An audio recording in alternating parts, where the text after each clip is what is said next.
Pois muito bem, então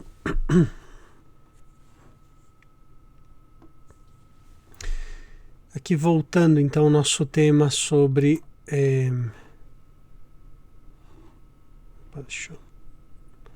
voltando sobre Ireneu de Leão, né, contra o gnosticismo. Aqui eu apresento para vocês uma síntese do conteúdo do livro sobre esse contra as heresias, né, também intitulado o desmascaramento da falsa gnose. Porque Ireneu de Leão vai dizer que somos nós que temos a verdadeira gnose, o verdadeiro conhecimento, só que esse conhecimento não vem de uma autoiluminação, mas é um conhecimento que vem através da revelação em Cristo Jesus e por Cristo Jesus. É Ele que nos revela o Pai, é Ele que nos dá a verdadeira gnose, né?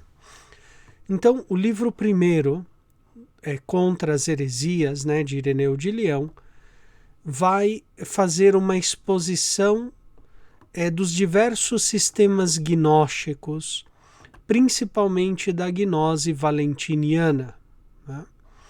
Então, talvez é um dos livros mais difíceis para ler quem não está imerso um pouco no estudo do gnosticismo, né? Talvez vai se sentir um pouquinho perdido no começo, mas eu acho que com essa introdução que eu fiz, vocês conseguiriam ler até mesmo esse primeiro livro com mais facilidade, né?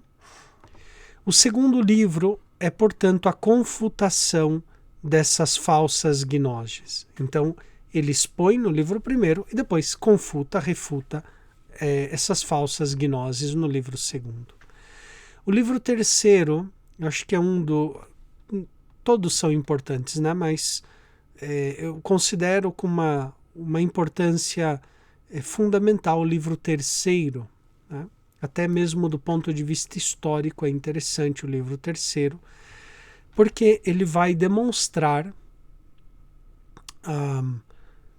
a veracidade do catolicismo, né, do cristianismo, através da canonicidade do Novo Testamento, né? Ele inclusive vai elencar, vai listar os livros do Novo Testamento e também a importância da tradição, né?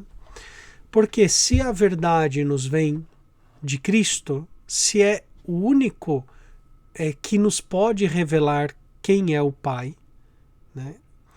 Então nós temos que escutar a tradição dos apóstolos, né? Porque os apóstolos conviveram com o Senhor, escutaram as suas pregações, né? Viram os seus milagres. Então a fé ela é apostólica, ela vem através da pregação apostólica, né? Então a verdade não vem da mente, por mais brilhante que seja, de um mestre gnóstico, mas vem através da palavra de Deus, que nos foi revelada em Cristo Jesus. Essa revelação está no Novo Testamento, que a igreja acolhe, né? Primeiro que a igreja mesma escreve, né? Coloca por escrito, e depois a igreja acolhe esses livros canônicos, né? E, portanto, isso vai se conservando ao longo da tradição e através das sucessões dos bispos da igreja, né? Ireneu de Leão vai colocar grande ênfase que essa verdade não vem de uma autoiluminação, mas vem da pregação apostólica. E essa pregação apostólica chega até os nossos dias, chega até hoje, através da sucessão dos bispos, né, que vão conservando essa tradição que vem dos apóstolos, né? Depois o livro quarto e o livro quinto vão refutar o gnosticismo através das passagens da Escritura, né? Então, se o livro terceiro refuta o gnosticismo com o tema da canonicidade bíblica e da tradição, aqui é através de diversas passagens da Escritura. Isso é uma síntese do conteúdo geral do livro Adversus Hereses de Ireneu de Leão. Ireneu tem um segundo escrito intitulado A Demonstração da Pregação Apostólica, que é uma espécie de compêndio de doutrina cristã de natureza catequética. Me parece que ambos escritos de Ireneu, tanto o Contra as Heresias e a Demonstração, estão publicadas pela Paulus. Eu acho que a Demonstração Apostólica é uma publicação da Paulus bem recente, na coleção patrística. Bem, dito isso, eu gostaria de apresentar então um pouquinho para vocês da teologia de Ireneu, uma síntese do seu pensamento. Como eu digo, é um autor muito rico, seria difícil aqui em poucas palavras exprimir toda a grandeza, tudo que é Ireneu de Leão, né? Mas pelo menos aqui uma síntese do que eu considero fundamental no pensamento de Ireneu. Né? Então, em primeiro lugar, a história é vista como história de salvação. Então, para os gnósticos, Deus não se mistura com a história, Deus não suja as mãos com essa história, né? Ele, digamos assim, não tem essa preocupação com o homem, porque todos já estão determinados, então Deus não intervém para nada na história. A intervenção é simplesmente para salvar o que há de espiritual, mas o mundo, na sua materialidade, está destinado ao extermínio, né, à destruição total no fim dos tempos. Para Ireneu de Leão não é assim. Deus intervém na história humana porque Ele ama o ser humano. Deus intervém no mundo para resgatar esse homem, precisamente o homem pecador, vamos dizer assim, o ílico, o material, o carnal. Aquele que pecou, Adão que pecou, é esse que Jesus vem buscar, né, como uma ovelha perdida, vai em busca dele para resgatá-lo. Então, Deus intervém na nossa história, ele se faz presente no tempo. E isso não somente na vinda, né, no momento histórico de Cristo, mas em todo o período da história, desde o livro do Gênesis até o tempo da Igreja, Deus continuamente está intervindo na história da salvação, né? Eu lhe citava o exemplo de Francisco de Assis, né? Quando a Igreja tinha se acomodado, né, àquele Fausto, aquelas riquezas da Idade Média, né, dos principados, da nobreza, etc., né? E a Igreja estava se sofrendo por causa dos cátaros do Albingenses. Deus suscita Francisco de Assis, né? Alguém que está unido fortemente a Cristo, unido fortemente à Igreja, e ao mesmo tempo leva essa vida de evangelho encarnado, né? Dessa radicalidade do evangelho, né? Deus sempre intervém na história da humanidade para resgatar. Ele é sempre o Salvador. Não é o gnóstico que salva, mas é Cristo. É o único Salvador. Outro elemento que também Ireneu vai enfatizar contra os diversos sistemas gnósticos é que a salvação é uma salvação completa, total, de corpo e alma. Cristo não veio só para salvar a alma, levar outra vez Sofia para dentro do pleroma, mas Cristo veio para salvar o homem todo, em corpo e alma. E nisso Ireneu vai falar também da ressurreição do corpo, né? A importância da ressurreição do corpo. Porque o ser humano, ele é uma união de corpo e alma. O homem não é só corpo, não é só alma. Ele é corpo e alma, né? Sobre isso é interessante, né? Tertuliano, e eu acho que ele tem razão, ele afirma que, contra também os valentinianos, ele vai afirmar que o homem é mais corpo do que alma, né? O mesmo Tomás de Aquino dizia que a inteligência humana é a menor de todas as inteligências, né? Se nós colocássemos aqui os seres espirituais, o ser espiritual mais baixo, a inteligência dele é muito mais potente do que a inteligência humana mais brilhante que existiu, né? A inteligência humana é a menor das inteligências. E, ao contrário, o que nós mais experimentamos diariamente é a nossa corporeidade. Então, por exemplo, quando a gente está doente, ou tô cansado, né, ou sonolento, o que for, até o nosso raciocínio ele se perde um pouco, é difícil, né? É difícil dedicar-se às coisas da alma quando o nosso corpo não está bem, né? Então, estou doente, não consigo rezar, não consigo estudar, né?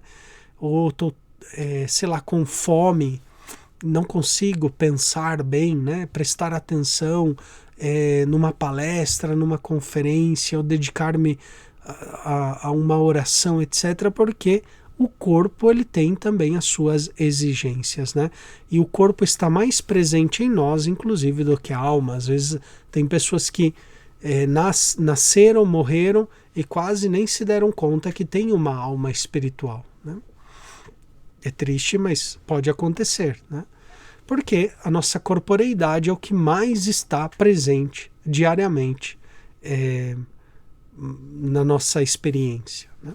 Então, o Deus veio ao mundo para salvar o homem na sua totalidade, em corpo e alma, né?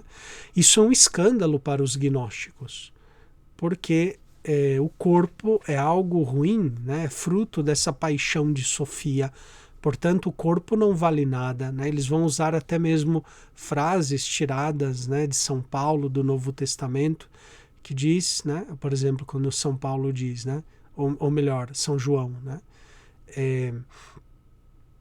o corpo não vale nada, é a alma, né, algo assim. Agora eu não me lembro muito bem essa passagem.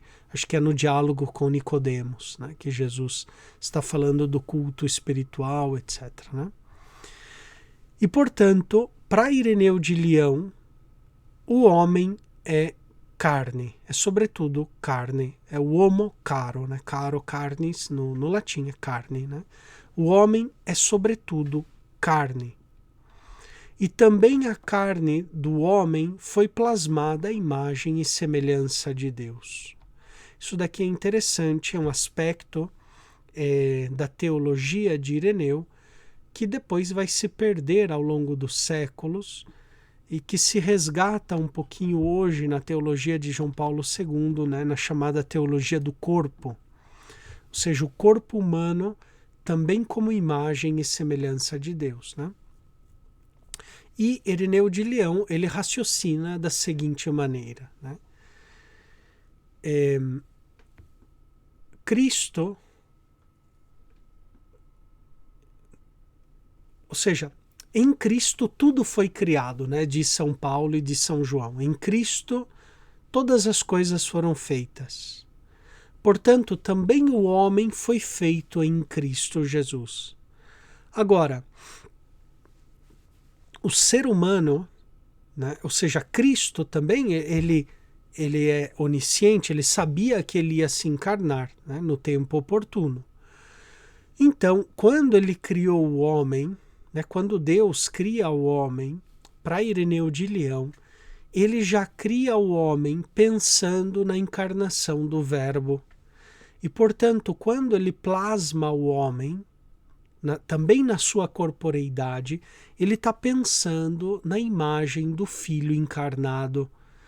Então, para Ireneu de Leão, não somente a alma é imagem e semelhança de Deus, né? Quando, por exemplo, a gente lê Santo Agostinho, ele vai dizer explicitamente que o homem é a imagem de Deus, sobretudo por sua racionalidade, né? Embora próprio Agostinho de Hipona, ele vai afirmar que também a corporeidade humana tem algo de imagem de Deus, porque o corpo humano é capaz de erguer-se e olhar para o céu, né? Enquanto a maioria dos animais estão sempre olhando para a terra, o ser humano não, ele é capaz de caminhar olhando para o alto, olhando para o céu, né? Então é não sei se é uma boa explicação de Santo Agostinho, mas, digamos, algo também para Santo Agostinho do corpo como imagem de Deus. Então, visto que o Verbo se faria carne no futuro, né, se fará carne no futuro, portanto, então Deus plasma o homem como sua imagem também no corpo. Né? Então, o corpo humano também expressa essa imagem do Filho encarnado. E a única revelação vem através do Verbo encarnado, né? Aquilo que eu havia insistido para vocês, dizendo, né, que ninguém conhece o Pai se o Filho não o revelar. Então é o Filho o único que esteve no seio do Pai. E é ele que nos fala sobre o Pai. Tanto é assim que Ireneu de Leão, ele vai falar que todas aquelas aparições, né, manifestações de Deus no Antigo Testamento, falando com Abraão, com Moisés, né, com os patriarcas, com os profetas, para Ireneu de Leão, na verdade, todas essas epifanias divinas eram epifanias do Verbo, epifanias de Cristo. Era Cristo quem falava com Moisés, era Cristo quem falava com Abraão, com os profetas, né? Porque Cristo é o Verbo, é a palavra. Portanto, Deus, quando fala a única palavra que ele sabe falar, que é o Filho. Né? E no Filho ele diz tudo. Né? Então, Ireneu, ele vê essas aparições divinas, né, no Antigo Testamento como aparições do Verbo, que para Ireneu de Leão é interessante isso, ou seja, Deus, através dessas epifanias, em primeiro lugar, Deus está se habituando a viver em carne humana, né, através dessas epifanias, e ao mesmo tempo, Deus está na sua pedagogia divina preparando o homem para viver com Deus, até mesmo na sua corporeidade. Né? Para Ireneu de Leão é interessante, ou seja, o reino de Deus vai ser um reino, né? Cristo vai reinar entre nós também com a sua corporeidade. Ele está ressuscitado, né, em corpo e alma, em divindade, e portanto ele vai reinar também conosco, né, na sua corporeidade. E então Deus, através do Antigo Testamento, já ia preparando os homens para morar com Deus, né, para estar sempre na presença de Deus. Bem, só para concluir um pouco o pensamento de Ireneu, gostaria de ler com vocês alguns trechos que ele fala justamente disso contra o gnosticismo. Né? Então, aqui eu leio sobretudo do livro terceiro, né? Mas ler Ireneu de Leão por completo vale a pena.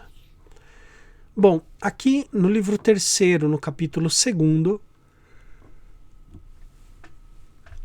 Ireneu vai falar sobre o ensino público da Igreja contra a doutrina secreta dos gnósticos. Então, ele vai afirmar o seguinte: quando, por outro lado, nós os chamamos os gnósticos de volta à tradição que vem dos apóstolos, aquela que, graças à sucessão dos presbíteros, é preservada na Igreja, eles, os gnósticos, se opõem a esta tradição, afirmando que, sendo mais sábios, não só que os presbíteros, mas também que os apóstolos, foram eles que encontraram a verdade pura, porque os apóstolos misturaram as prescrições da lei com as palavras do Salvador. Né? Então, vejam aqui que interessante. Né? Quando Ireneu de Leão chamava os gnósticos de volta à tradição que vem dos apóstolos, uma tradição que é preservada na Igreja na sucessão dos presbíteros. Né? Aqui presbítero são o grego presbítero significa ancião, né? Ou seja, são os bispos, sobretudo, né? Nós vimos, né, em Clemente o Romano essa dificuldade ainda de vocabulário, né? A gente não sabe muito bem se presbítero, era o bispo, eram todos, né? Então, a sucessão dos presbíteros da igreja. Se preserva essa tradição apostólica. Eles afirmam que eles são mais sábios, não só do que os presbíteros, né, do que os bispos aí, que às vezes, imagine, o gnosticismo, ele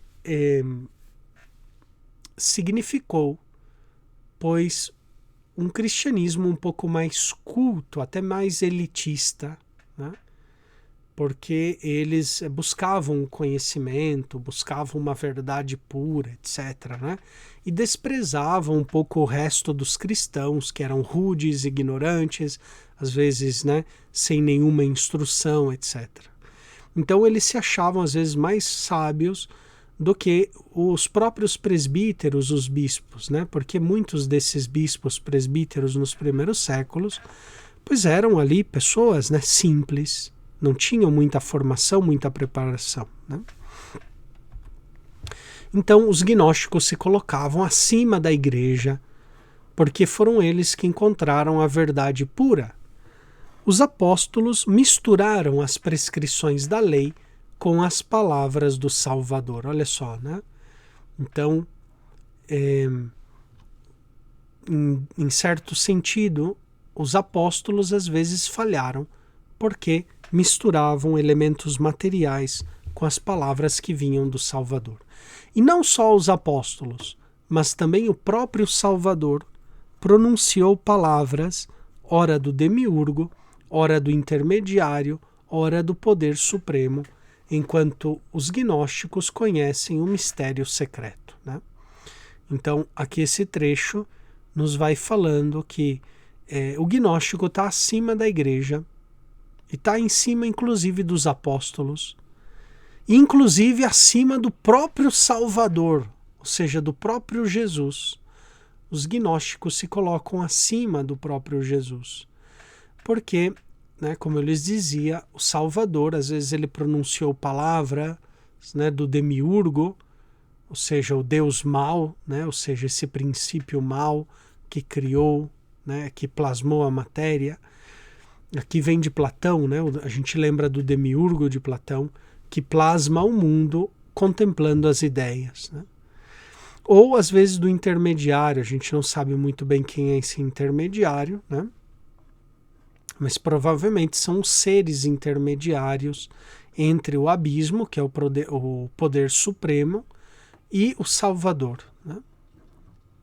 Ou às vezes, né, o Salvador pronunciou palavras, aí sim, né, palavras verdadeiras, provenientes do poder supremo, né, do abismo, do primeiro princípio.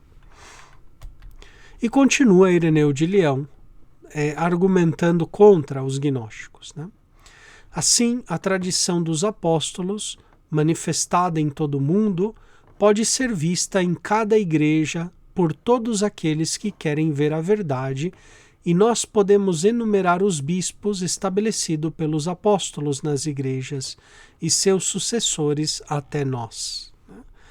Então, aqui Ireneu está dizendo, olha, a verdade que nos vem de Cristo não é uma verdade secreta, reservada a poucos, mas ela está manifestada em todo o mundo e pode ser vista em cada igreja, né, para aqueles que quiserem ver.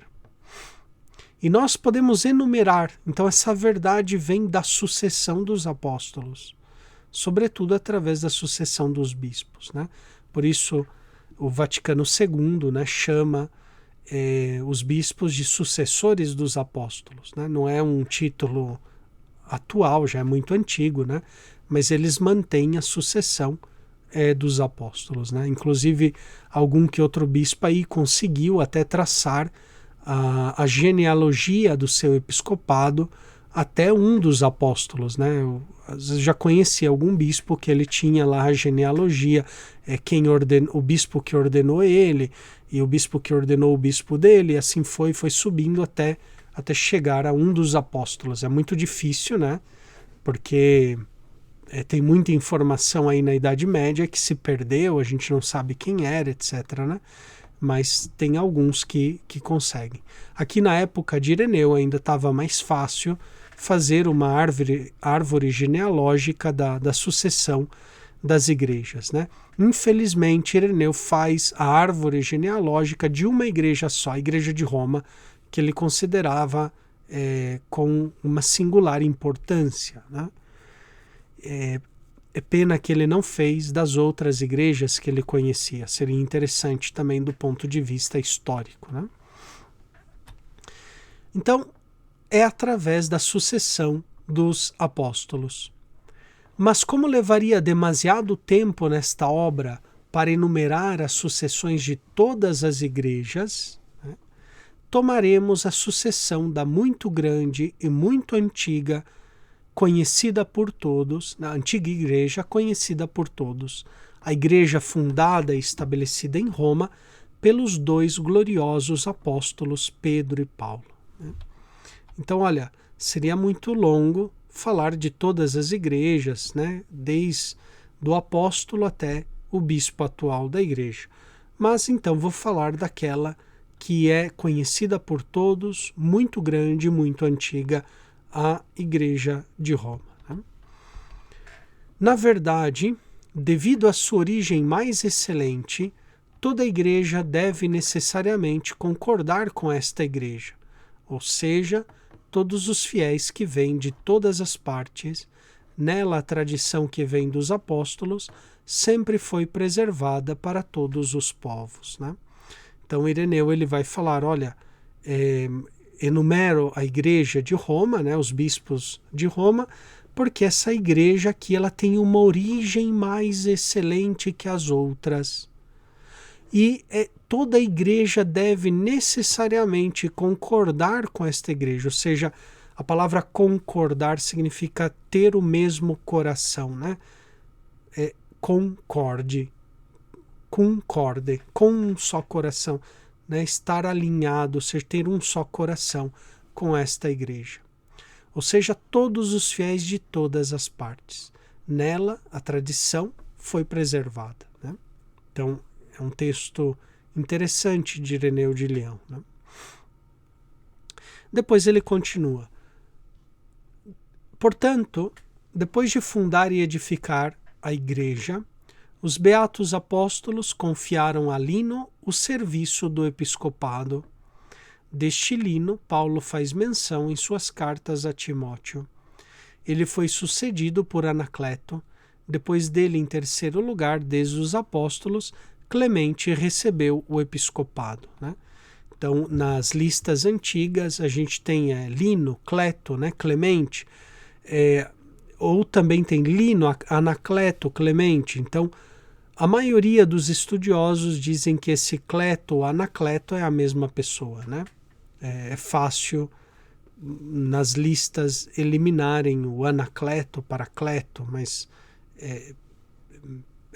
possivelmente é a mesma pessoa. Então, São Clemente Romano, por exemplo, seria o terceiro bispo de Roma, sem contar, claro, os apóstolos, né?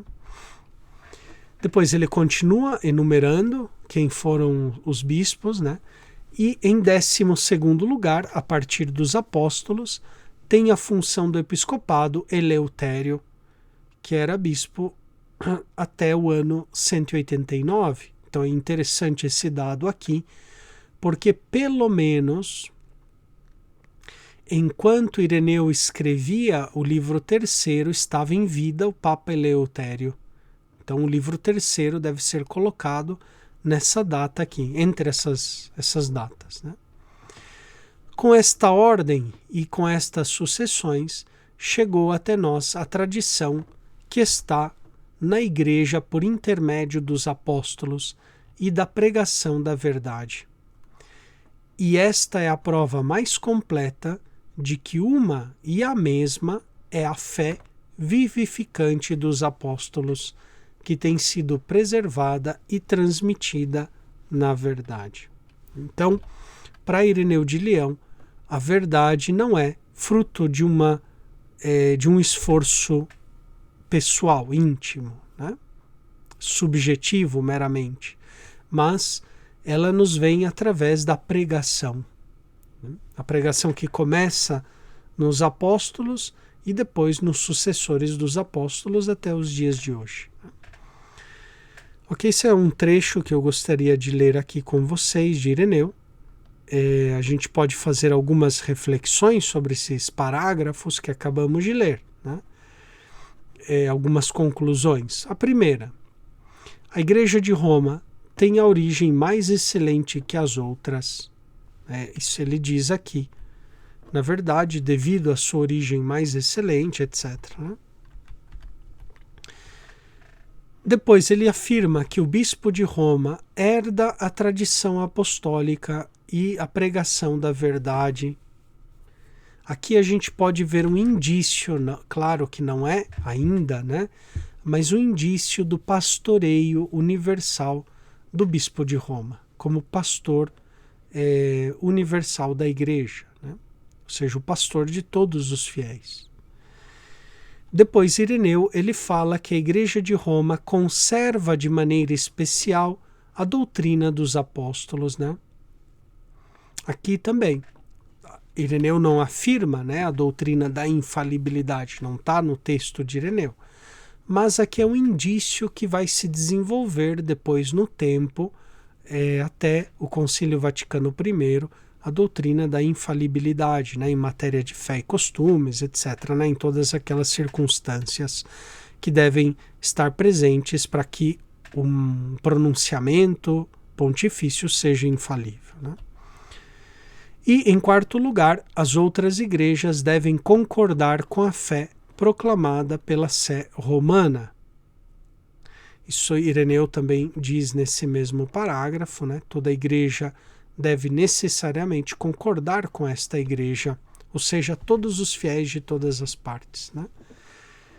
É um indício, pode ser um indício do que vai se desenvolver depois na questão do primado romano, né?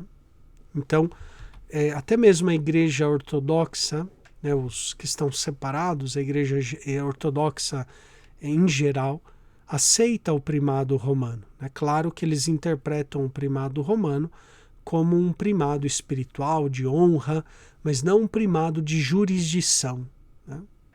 Nós sabemos que esse primado é de jurisdição, ou seja, o Papa tem autoridade sobre toda a igreja. Não é somente um primado de honra, né, de excelência, etc., mas tem também poder jurídico, né, sobre todos os fiéis. Então, algumas reflexões aqui que deixo para vocês, né? Só para concluir, quero ler um texto de Ireneu de Leão. Depois esse conteúdo vocês vão ter ali, mas é um texto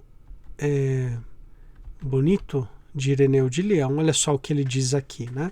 Também no livro terceiro do Adversus Hereses. Ele diz: onde está a igreja, aí está o Espírito, né?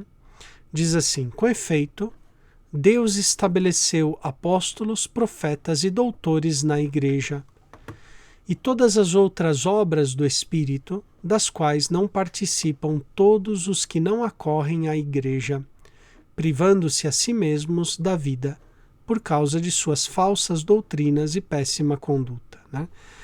Na verdade, os gnósticos, né, sobretudo os grupos mais extremistas gnósticos, eles tinham umas condutas realmente péssimas, né? Para nós até um pouquinho estranho. Tem uma passagem, acho que não me lembro se é no Evangelho de Filipe ou no Evangelho de Tomé, né, que é um evangelho gnóstico, deve ter sido escrito aí, né, praticamente finais do século II, mas é interessante nesse evangelho, né? Tem um momento que Jesus está ali dirigindo as palavras a um grupo de mulheres, né? E ele fala assim para aquelas mulheres, né? Se vocês escutarem as minhas palavras, eu vos transformarei em homens, né? Uma coisa assim super estranha. Tem umas frases assim que chocam, né? Falam estranho, né? Sobretudo outros evangelhos gnósticos mais extremos, como o evangelho de Judas, né? Onde eles adoravam tudo que havia de pior no Antigo e no Novo Testamento, né? Então eles adoravam a serpente que enganou Adão e Eva no paraíso, adoravam a Caim, né? Por isso eles eram chamados também de cainitas, discípulos de Caim, que matou Abel, e eles também veneravam a Judas Iscariotes, né? Porque segundo os cainitas, Judas Iscariotes ele era um gnóstico, né? E ele se deu conta de que a vida não é a verdadeira vida, não é a vida material na carne, mas é a vida no espírito. E portanto ele ajudou o Salvador a se libertar da carne, né? E enviando Jesus à crucifixão, né? Judas Iscariotes, segundo o Evangelho de Judas, né? Que é um evangelho gnóstico, teria libertado Sofia, né? Do Salvador que caiu na matéria e caiu numa espécie de letargo, de esquecimento, né? Então vejam, os gnósticos, eles não somente era o pensamento bastante estranho, doutrinas estranhas, mas também comportamento estranho, né? Homicídios, imoralidades, tinham muitas coisas assim, porque na verdade o corpo não importava para nada, né? O importante era esse conhecimento. Agora, é na igreja que nós participamos de todos esses bens, né? Onde está a igreja, aí está o Espírito de Deus. E onde está o Espírito de Deus, aí está a igreja e toda a graça. E o Espírito é verdade. Por isso, os que se afastam dele e não se alimentam para a vida aos seios da mãe, não recebem nada da fonte puríssima que procede do corpo de Cristo, mas cavam para si buracos na terra, como cisternas fendidas, e bebem água pútrida de lamaçal. Fogem da igreja por medo de serem desmascarados e rejeitam o Espírito para não serem instruídos, né? Então olha só aqui essa imagem belíssima, né, que usa Ireneu de Leão aqui. Ou seja, alimentar-se para a vida aos seios da mãe igreja, recebendo da fonte puríssima o corpo de Cristo, né? Então, os gnósticos, eles preferem beber água pútrida, né, e cavar cisternas furadas, e por isso eles fogem da igreja, porque eles têm medo de serem desmascarados, né, e não querem ser instruídos pela fé da igreja. Bom, isso daqui sobre Ireneu de Leão. Aqui tem também um trechinho da pregação apostólica. Depois, se vocês quiserem, podem depois pausar o vídeo e ler com calma, né? Bom, isso daqui era sobre Ireneu de Leão, né? Quero abrir agora um novo tema. A gente continuaremos na próxima semana, que é sobre as perseguições aos cristãos. Ok? Mas se antes disso